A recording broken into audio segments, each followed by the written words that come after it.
Hello, BookTube. It's been a while since I made a video, and I've heard from some of you about that. Very busy time of the year for me, and particularly so this year. So I don't have as much time to read, and I don't have as much time to post videos or watch videos, unfortunately. But hopefully I'll get back into it here this summer. But I did go out today, and on the way I went to a thrift store I've never been to over in Ludlow, Vermont. So stopped in there. It's nice and close to me. It's not very far from here. And like I said, I've heard of it, but I never went there. Me and my son, who has a week off from school, we ran over and did all right. He got a Hampton Sides Ghost Soldiers, I think, war book, so history. But I got some stuff too, so I wanted to show you and actually post a video. And I did all right. The whole pile cost me, including his, which I don't have here, $5, I think, at the most. So I'm going to start here with an author I really enjoy.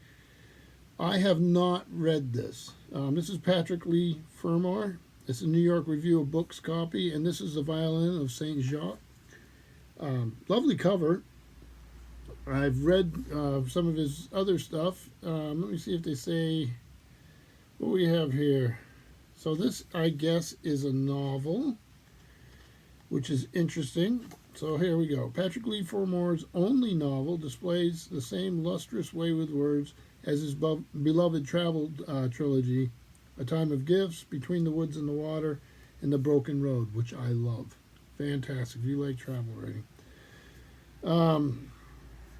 I also liked, I think it's Artemis Cooper did a biography of Fermor that was wonderful. So this slim book starts with the meeting of an English traveler and an enigmatic elderly Frenchwoman on an Aegean island. He is captivated by her. I can't speak today. Maybe I'm not used to doing this anymore. He is captivated by her painting of a busy Caribbean port in the shadow of a volcano, which leads her to tell him the story of her childhood in that town back at the beginning of the 20th century. The tale she unfolds, set in the tropical luxury of the island of Saint Jacques, is one of romantic intrigue and decadence involving the descendants of slaves and a fading French aristocracy. Then, on the night of the annual Mardi Gras ball, a whole world comes to a catastrophic and haunting end. So like I say, I like this author. Obviously, I've never read a novel by him if I haven't read this. Print looks really easy to work with, doesn't it? So glad to have it. Slim little thing. I'll probably put it on the top of the never-ending TBR. So this one I was glad to have. I've never seen this particular volume. And somebody made it halfway through this or something, or may just had a place they took a note. Lewis Mumford, His City in History. Hopefully I'm saying they got a list of his books, but I'm pretty sure that's it. Is one of the, they have everything listed here. Good Lord. Yeah, The City in History, 1961. But there's a list of his publications. He was quite a thinker, and I really enjoyed, this is illustrated too, really enjoyed his, what I've read by him. And this, if I remember right, I saw this as a multi-volume set years ago, and I may have read part of it. A brilliantly historical and critical account of the effect of the artificial environment on man and of man on the environment. A necessary account, one for which we have waited too long in English, and that was from the New York Times. So glad to have it. Wonder what this person, where they were at. Oh, they may just have been looking at either the original screw cutting lathe or the Brooklyn Bridge. So they just put a little spot near the picture, I guess. So we will see. Glad to have this too.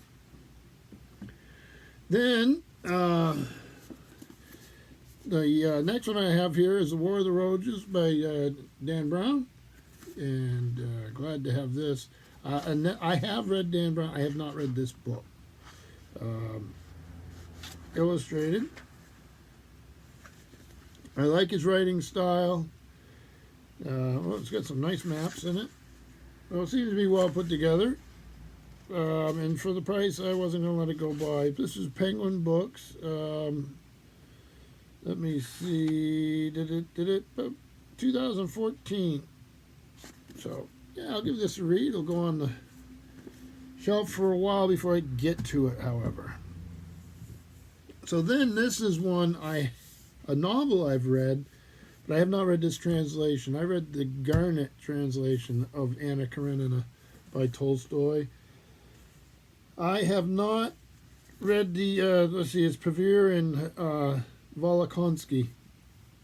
I read, Pavir did a translation of Three Musketeers from the French, which I liked. And I read both of them, Brothers Karamazov, which I liked. I tend to like some of the older translations. I know there's a lot of theories of translation, and they have their own particular one. So I'll give it a shot. But again, this will probably go on the shelf for a little while before I get to it. I just have a huge pile of books going. Then this I picked up because of the author more than the subject. Okay? And that's John Julian Norwich. And this is Absolute Monarchs, A History of the Papacy. Nice hardcover, though. It seems to be in good shape. When did this... this came out, I'm sure, quite a while. Yeah, 2011. Let's see, it's illustrated. Let's see, pretty good index and loads of maps, which always helps, right? So we will see. I was happy to find it. And then Roy and Leslie Adkins, they did a book on Nelson's Trafalgar. They've done a couple other things that I've really enjoyed. They're probably right behind me in here somewhere. But I don't believe I have the copy of this. And this is Gibraltar, the greatest siege in British history, Roy Adkins and Leslie Adkins.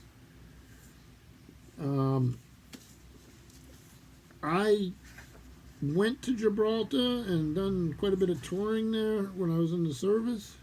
I was really impressed by it. And the funny thing is my dad worked for Prudential Life Insurance when I was really small. So we had the Rock of Gibraltar symbol and stuff around the house that always fascinated me. So good maps. I'm sure that, oh yeah, look at this. I'll have to go through this book in some detail here. Like I said, I just got back, so I just thought I'd jump out and show you what I got. Here's the famous Barbary macaques. Let's see.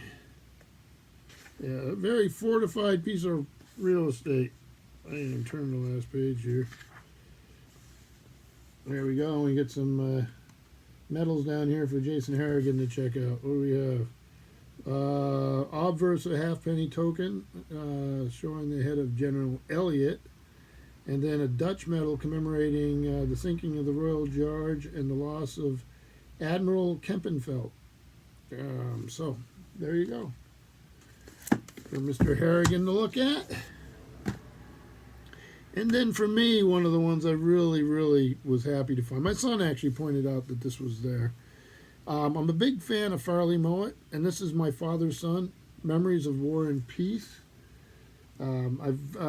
Gracie's Under is one that he wrote about the Foundation Franklin, a salvage tug in the North Atlantic, is one of my favorite books of all time. So, yeah, here's a list of some of the stuff he's published. A Whale for the Killing. Let's see here. Let's see. The Boat That Wouldn't Float was a big one when I was younger. Never Cry Wolf. Yeah, Gracie's Under. The Dog Who Wouldn't Be. People of the Deer. Just a really entertaining character. And here he is. So, a Canadian author that I really, really enjoy very much. So, not bad. Little book haul for $5. Let me make a little Steve Donahue pyramid here before I forget how, right? We had a good time, my son and and we have lots of stuff we're going to be doing this week. Most of them are on a list that we were given of yard work. So, here we go. Good day out. So, hope you're all doing well, and thank you, BookTube.